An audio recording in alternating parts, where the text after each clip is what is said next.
Há uma palavra oculta no Salmo 139. Uma palavra que não grita, mas que ecoa eternamente no coração dos que ouvem com o Espírito. É mais que uma palavra. É um decreto, uma sentença, uma revelação viva que paralisa demônios e desfaz mentiras antigas. O inimigo sabe disso, e por isso, ele se esforça tanto para te distrair, te cansar, te fazer correr em círculos espirituais, tudo, para que você nunca a encontre. Porque se você encontrar essa palavra, sua alma se levanta, sua mente se liberta, seu passado perde o poder, e o futuro se curva diante de um Deus que já escreveu todos os teus dias. O Salmo 139 começa com uma confissão íntima: Senhor, tu me sondas e me conheces. Não é apenas um versículo bonito para decorar.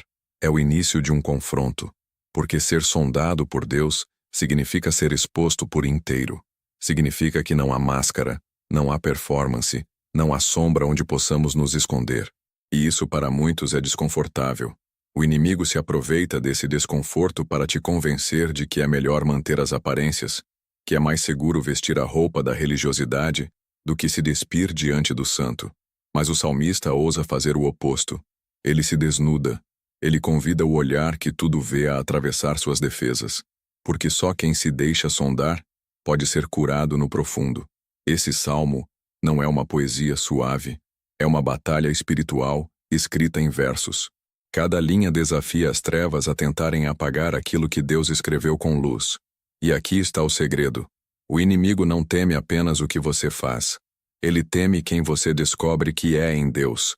Ele teme que você leia esse salmo e perceba que sua existência não é acidental, que você não é fruto de erros, de descuidos, de abandono, que você foi tecido por mãos eternas, moldado por propósito e envolvido por uma presença que nunca dorme. É por isso que ele tenta te convencer de que Deus está longe, quando a verdade é que ele está mais perto do que seus próprios pensamentos. Tu me cercas por trás e pela frente, e sobre mim pões a tua mão.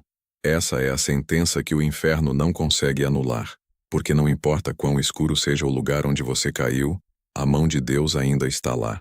Não importa quantas vozes tentem te definir pelo que você fez, ou pelo que você perdeu, a presença que te cerca é mais antiga do que o teu pecado. E aqui está algo que Spurgeon entendia profundamente. Deus não nos visita, ele nos habita. O diabo quer que você pense que Deus vai e vem conforme seu desempenho espiritual. Mas o Salmo 139 destrói essa mentira. Deus não é hóspede, ele é Senhor. Ele não apenas observa, ele sustenta.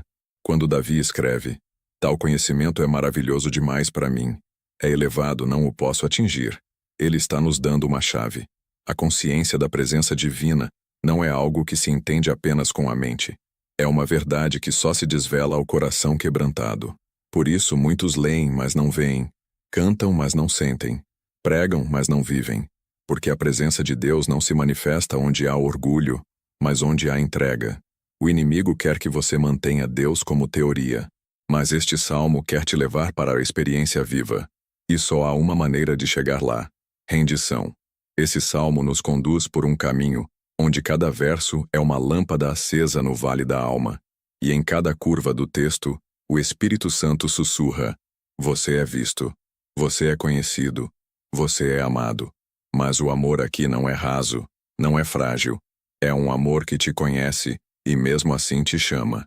Que viu o pior de você e ainda assim decidiu morrer por você. Esse é o escândalo do Evangelho. Deus não se impressiona com o teu currículo espiritual, mas ele se comove com o teu arrependimento sincero. E o inimigo sabe que se você encontrar esse tipo de amor, você nunca mais aceitará migalhas espirituais. Por isso, antes de irmos mais fundo, eu te convido a parar, a respirar, a rever onde tem colocado sua identidade. Você tem vivido como alguém esquecido, invisível e ignorado? Tem crido que Deus está em silêncio porque está longe? Então escute bem. O Salmo 139 foi escrito para você. E a palavra que o inimigo teme começa a emergir aqui. Não como som, mas como presença. Uma presença que não te abandona quando você tropeça, que não desiste quando você se afasta, que não se envergonha de te chamar filho, mesmo quando você se enxerga como rejeitado. Essa presença É a arma que nenhum demônio consegue resistir. O Salmo 139 não é apenas um texto sobre a presença divina, é um mapa da identidade redimida. Enquanto muitos o leem buscando consolo, poucos o examinam como quem procura um tesouro. Mas há uma palavra escondida ali, não nos sons, mas no sentido. E essa palavra não é pronunciada com facilidade, porque ela fere o orgulho, rasga a performance, desmonta o teatro religioso. Essa palavra é a que o inimigo mais teme que você encontre, porque ela ativa uma memória esquecida na alma, a de que você foi criado com propósito eterno. O diabo tenta te convencer de que você é mais um, de que nasceu por acidente, de que sua história não tem peso. Mas o Salmo revela o oposto, que antes que houvesse um dia vivido, todos os teus dias já estavam escritos no livro de Deus. Cada verso desse Salmo é como um bisturi divino, que vai cortando camadas de mentira até revelar o que há de mais íntimo. E é por isso que o inimigo faz tanto barulho, para que você não escute. Ele te cerca de distrações, de culpas, de inseguranças, tudo para que você não perceba o sussurro do céu que repete com ternura feroz: eu te formei. Essa é a palavra, formar. A palavra que o inferno odeia, porque ela revela que você não foi construído por traumas, nem por abusos, nem por rejeições. Você foi formado por Deus. Não há dor que possa redefinir isso. Não há pecado que consiga apagar isso. Não há abandono que reescreva isso.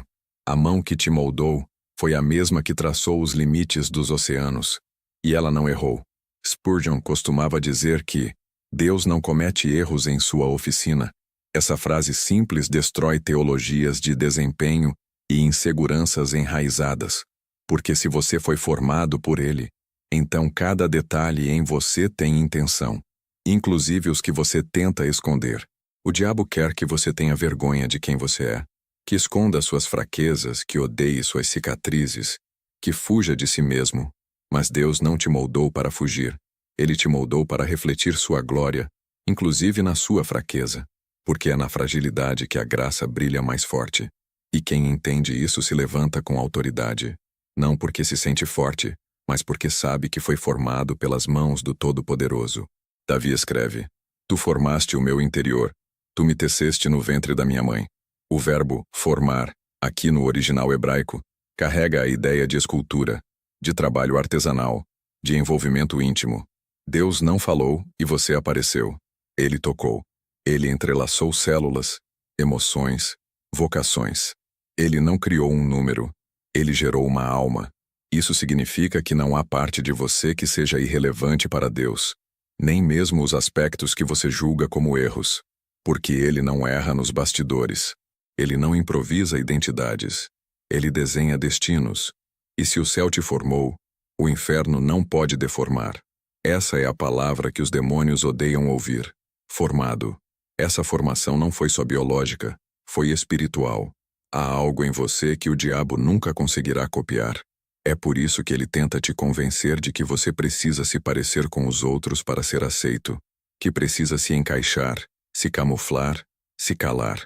Mas o Salmo 139 é um grito santo contra a padronização da alma. É Deus dizendo: eu te fiz único, e é na tua singularidade que escondi um pedaço da minha glória. Quando você rejeita quem Deus te formou para ser, você não está sendo humilde, está sendo enganado.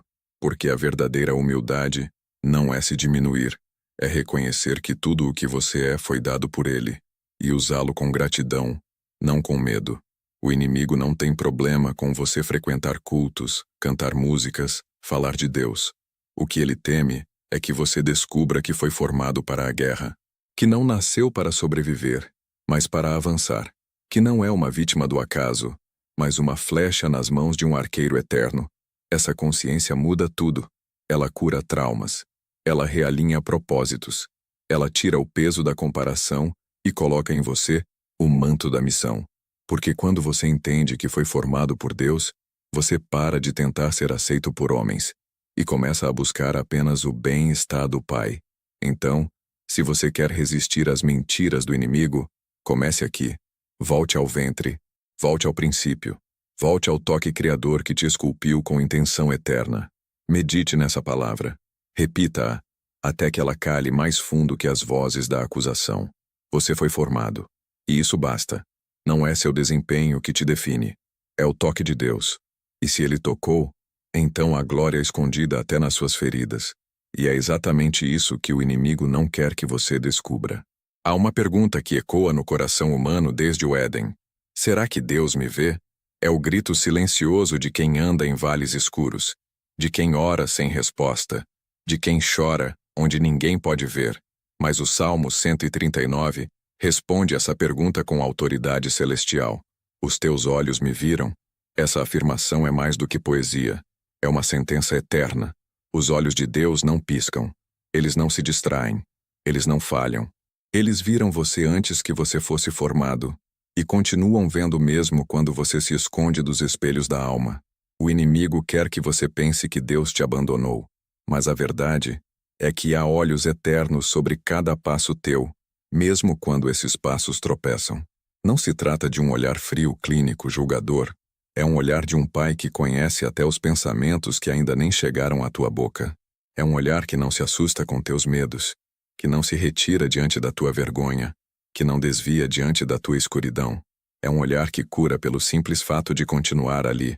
Spurgeon dizia: a presença de Deus é o inferno para o ímpio, mas o céu para o santo. E esse olhar é a manifestação mais íntima dessa presença.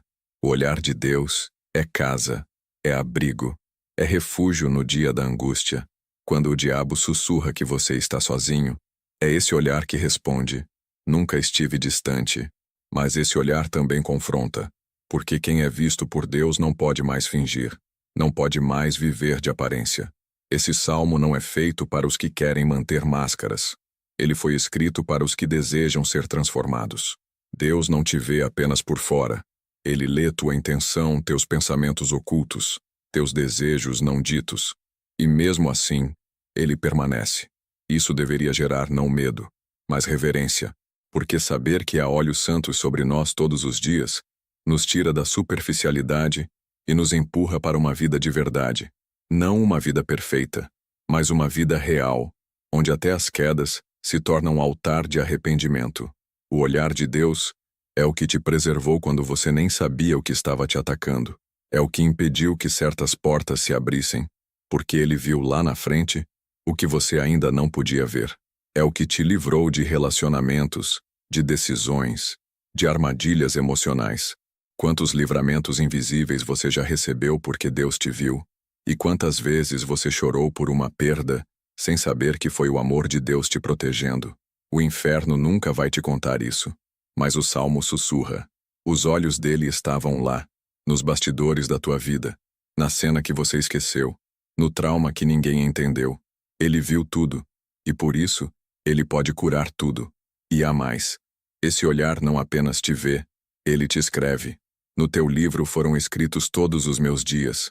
O olhar de Deus é um olhar que registra, que carimba destino, que desenha propósitos antes do primeiro respirar.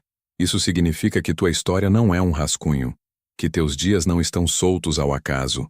Há um plano, há uma narrativa sagrada sendo escrita com tinta eterna.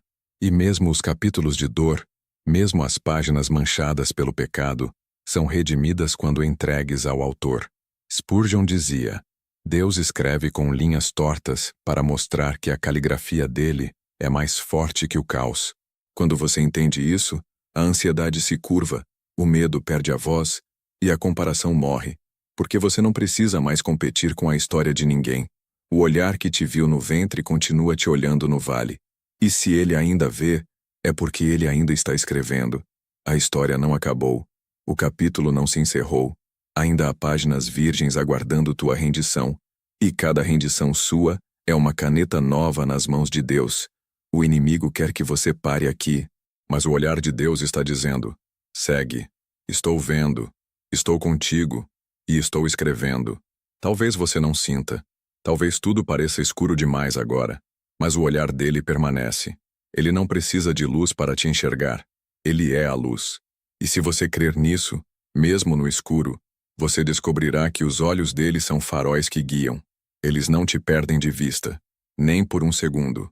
E isso muda tudo, porque quem é visto por Deus, mesmo quando rejeitado pelos homens, caminha como quem tem um pai que observa cada passo, não para punir, mas para sustentar.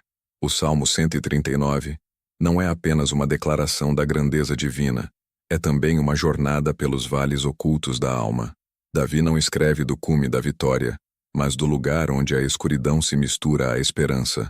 Se eu disser, as trevas com efeito me encobrirão, todavia a noite resplandecerá como o dia. Essa é a linguagem de quem já atravessou madrugadas de dor, de quem já foi abraçado por silêncios que pareciam definitivos. Mas é também a confissão de quem descobriu uma palavra escondida no vale, uma palavra que transforma a noite em altar, que converte o pavor em presença.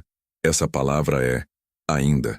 O salmista repete com ousadia: ainda que eu esteja no mais profundo abismo, tu estás ali. Ainda que as trevas me envolvam, para ti, a escuridão é luz. O inferno treme diante desse tipo de fé, não a que exige explicações, mas a que declara, ainda, porque essa palavra é a arma dos quebrantados. É o escudo dos que não entendem, mas permanecem. É o fôlego dos que perderam tudo, mas não perderam a confiança. O inimigo quer que você acredite que a dor te separa de Deus. Mas o Salmo 139 afirma o contrário. A dor revela onde ele já está. Não há vale tão escuro que a presença dele não ilumine.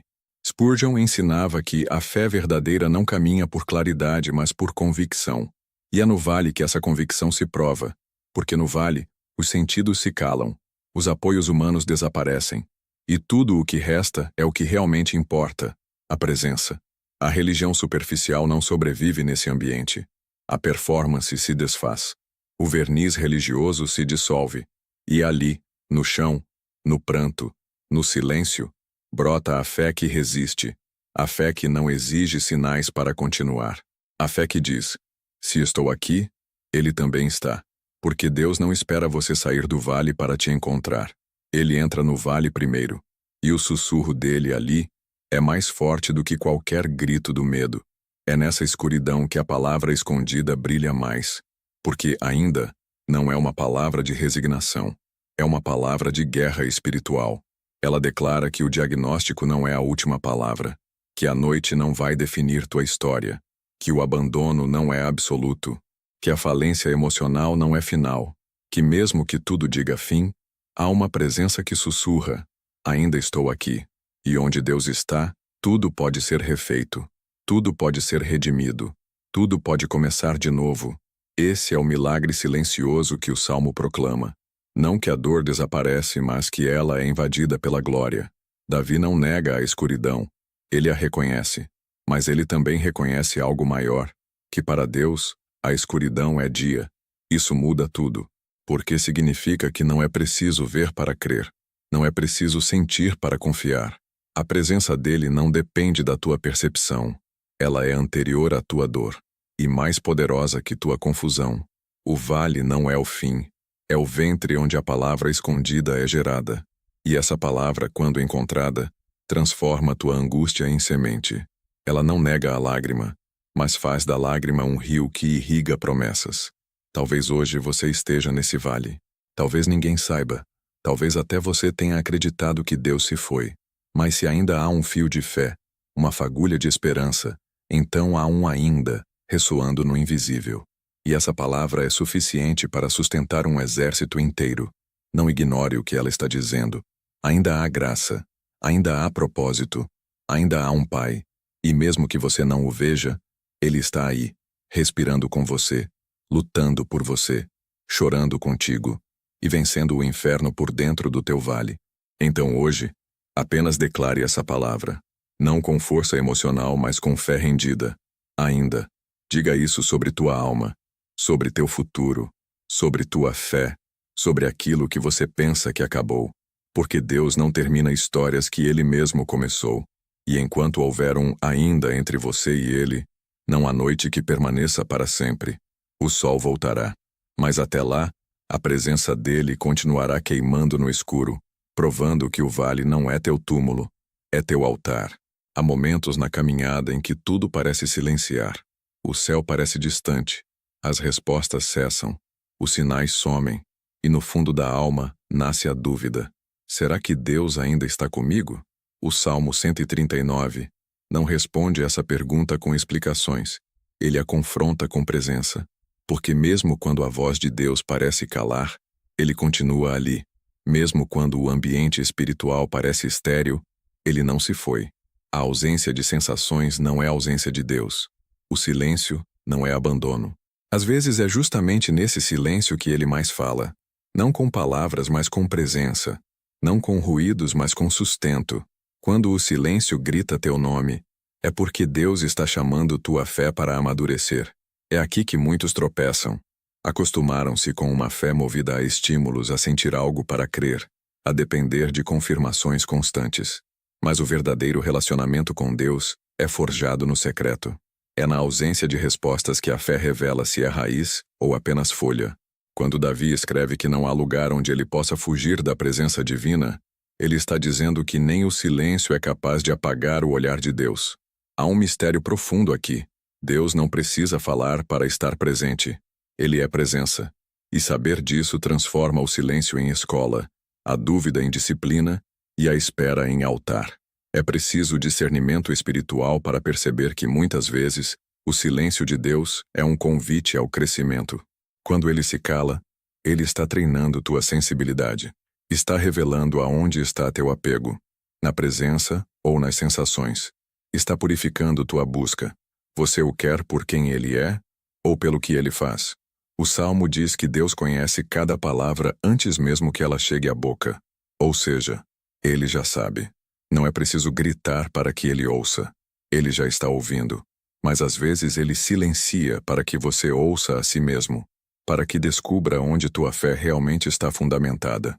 E esse processo, ainda que doloroso, gera uma maturidade que o diabo não pode imitar. Muitos desistem nesse lugar. Confundem silêncio com rejeição. Acreditam que o céu os esqueceu. Mas o Salmo 139 nos lembra: não há esquecimento nos céus. Há propósito. Se a voz cessou, é porque chegou a hora de andar por convicção, de parar de depender do que sente e começar a depender do que sabe. E o que você sabe? Que ele é bom, que ele é fiel, que ele começou a boa obra e que ele está aí, mesmo quando tudo está em silêncio. Essa certeza não é construída com base em experiências místicas, mas na palavra viva, e é essa palavra que sustenta os que caminham no escuro sem parar. A glória escondida no silêncio. Ele elimina o ruído. Ele revela o que realmente importa. Ele purifica tua motivação. Ele prepara tua alma para um novo nível de comunhão. No silêncio, Deus não está longe. Ele está profundo. Está cavando mais fundo em tua alma. Está te treinando para discernir a brisa suave em meio ao caos. Porque quando a alma aprende a reconhecer a presença no silêncio, nenhum barulho do mundo consegue mais confundi-la. Essa alma se torna inabalável, porque ela foi despojada de dependência emocional e enraizada na verdade eterna. E há algo ainda mais precioso.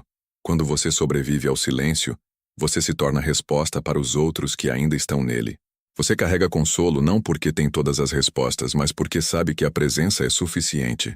Sua vida se torna uma pregação viva de que Deus não abandona. Você se torna aquele que, mesmo sem ouvir, obedece. Mesmo sem ver, continua. Mesmo sem sentir, permanece. E essa fé, que sobrevive à ausência de sensações, é uma das armas mais poderosas contra as trevas, porque ela prova que Deus é digno mesmo quando está calado. Talvez hoje você esteja exatamente aí, em um silêncio denso, em um vazio que parece insuportável. Mas não se engane. O céu não está mudo. Ele está te moldando. Está esperando que sua alma diga: ainda que ele se cale, eu confiarei. Porque é nesse tipo de confiança que a glória de Deus repousa. E se você não desistir agora, se você continuar firme, mesmo sem aplausos, sem provas, sem confirmações, então você será marcado, não como alguém que viu muito, mas como alguém que creu quando ninguém via. E isso aos olhos de Deus tem valor eterno. Há um verso no Salmo 139 que rompe com toda a lógica natural. Os teus olhos viram o meu corpo ainda informe, e no teu livro foram escritos todos os meus dias, cada um deles escrito e determinado, quando nenhum deles havia ainda. Essa frase, se entendida no espírito, é capaz de desarmar todo o complexo de inferioridade, todo trauma de abandono, todo sentimento de inutilidade. porque ela afirma com clareza que você foi visto, conhecido e escolhido antes de qualquer outro olhar te enxergar. Antes da dor, antes do pecado, antes da dúvida, já havia um plano. E esse plano não nasceu da tua performance, mas do amor eterno.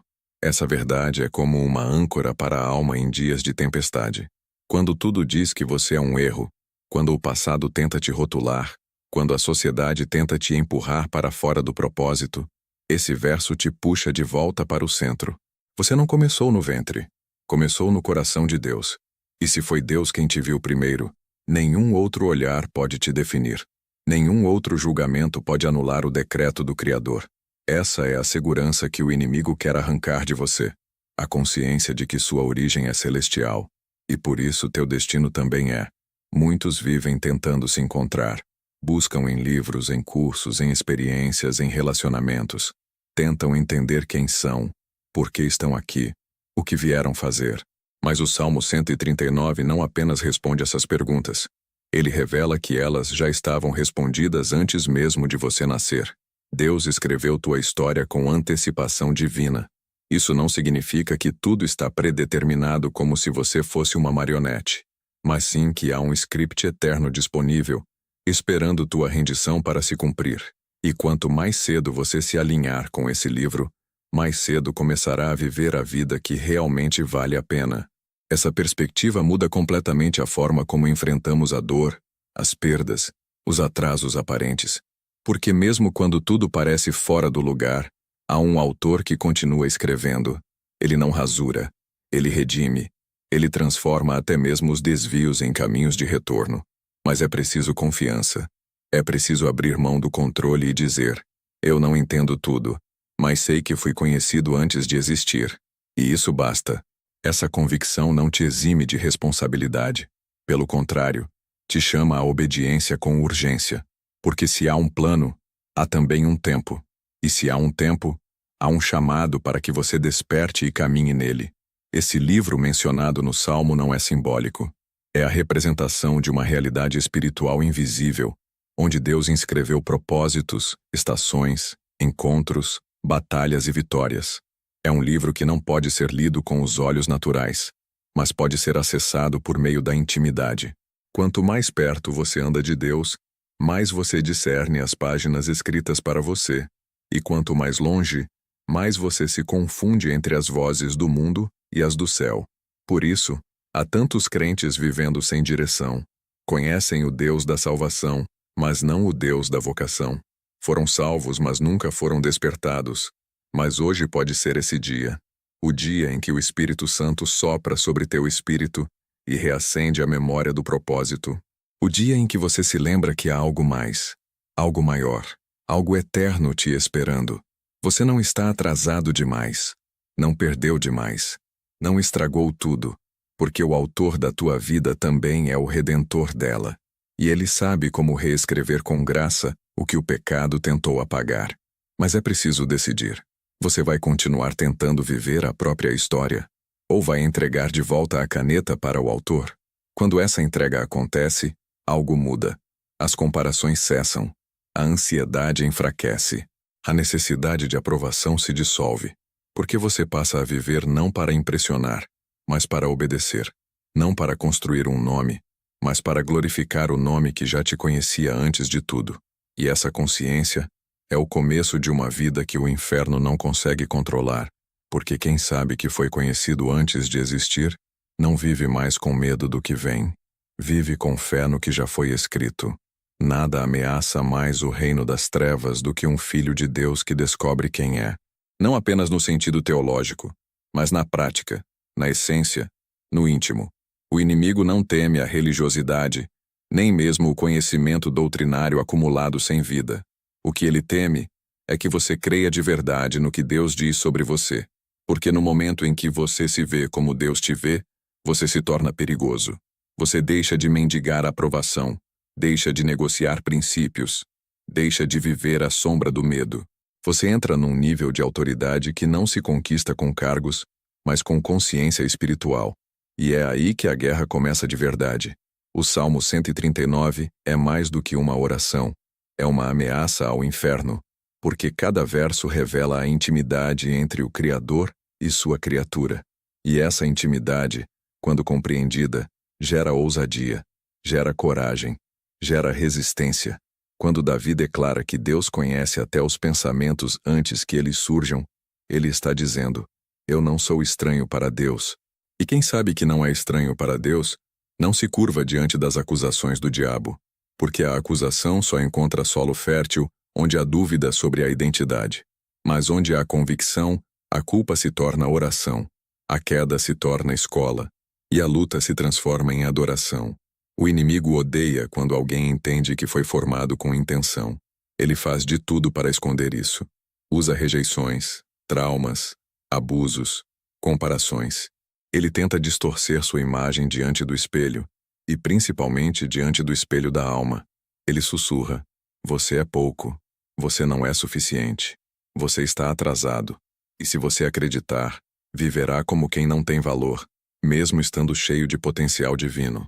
Mas o Salmo 139 quebra essas vozes como marreta sobre o orgulho do inferno. Ele declara: fui feito de modo assombrosamente maravilhoso. Essa não é uma frase de autoestima, é uma verdade espiritual. Deus não apenas te criou, ele se admirou ao te formar. Mas esse tipo de convicção não é popular, porque ela incomoda. Ela confronta a mediocridade espiritual. Ela arranca o crente da plateia e o coloca no campo de batalha.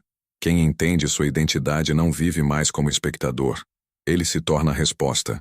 Ele começa a interceder com peso, começa a andar com propósito, começa a rejeitar o que antes tolerava, porque agora sabe que carrega um chamado. E um chamado real sempre provocará oposição. É impossível carregar luz e não ser atacado pelas trevas, mas também é impossível andar nas promessas de Deus e não ver as cadeias se romperem. A inimizade espiritual que se levanta contra quem descobre sua identidade não é sinal de erro, é sinal de avanço. É o eco do inferno tentando intimidar o passo de quem está se posicionando. Mas quem sabe que foi visto por Deus antes de tudo, não teme as ameaças depois de tudo. Porque o Deus que escreveu os dias, também escreveu os livramentos.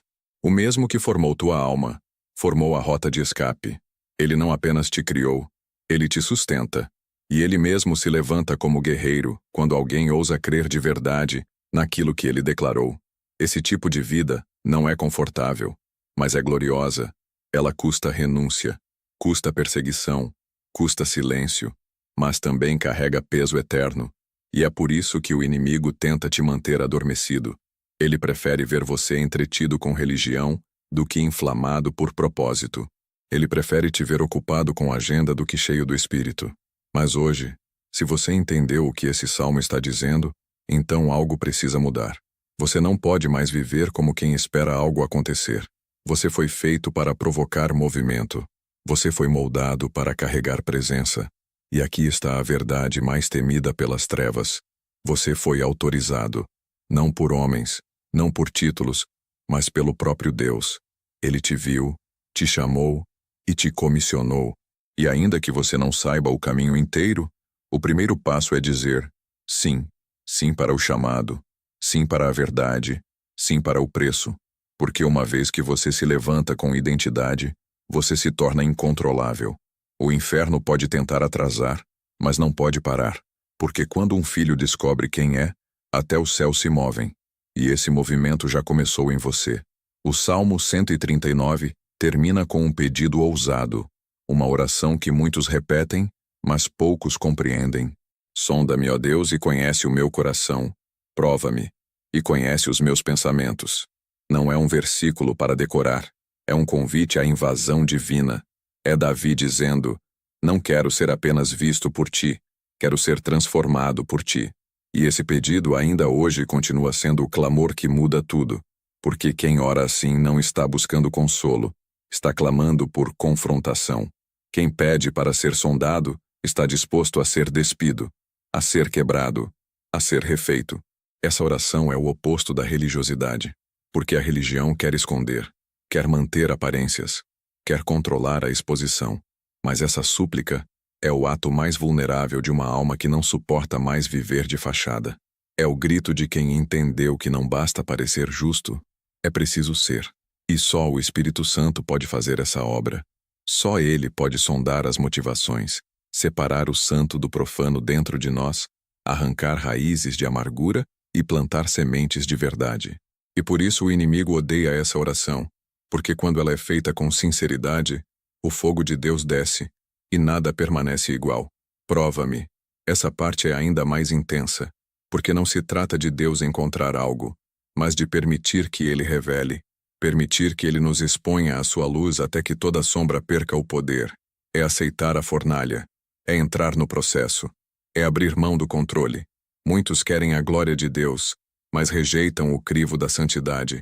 Querem a presença, mas evitam o espelho. Mas quem ora como Davi está dizendo: eu prefiro a dor da correção ao conforto da ilusão. Essa é a fé madura. Essa é a fé que Deus honra. Essa é a fé que faz do coração um altar permanente. E não termina aí. Davi segue: vê se há em mim algum caminho mau, e guia-me pelo caminho eterno. Aqui está a rendição completa. O salmista não quer apenas ser curado. Ele quer ser guiado. Ele entende que não basta ser sondado se o caminho não for corrigido, porque arrependimento sem direção gera frustração. Mas quando há disposição para ser guiado, o céu se abre. O Espírito começa a conduzir. Os passos se alinham. O caos interno cede lugar à paz de saber que alguém maior está no controle. E esse caminho eterno é mais que direção. É relacionamento constante. É não andar mais sozinho. Essa oração final resume tudo o que o Salmo construiu. Davi começou declarando que Deus o conhecia, mas termina pedindo que Deus o conheça ainda mais. Isso revela algo profundo. O verdadeiro avivamento não é sobre novos dons, mas sobre novo coração. Não é sobre mais revelações, mas sobre mais santidade. E esse é o chamado para você hoje.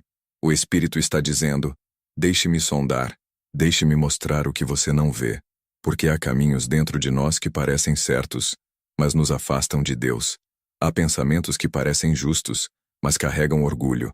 Há sentimentos que parecem verdadeiros, mas foram moldados pela ferida, não pela palavra. Você pode decidir hoje continuar vivendo com uma fé confortável, que evita o confronto, que mantém a aparência, ou abrir o coração para que Deus entre com espada e graça. A oração "sonda-me" é o início de uma revolução interior, e essa revolução não será aplaudida pelos homens, mas será reconhecida pelo céu. Deus não está buscando performances. Está buscando corações que se deixam moldar, que dizem: faz o que for preciso, mas não me deixa ser o mesmo. E essa entrega, mesmo silenciosa, muda destinos. Se você chegou até aqui é porque algo dentro de você anseia por mais. E esse mais não virá com fórmulas nem com discursos.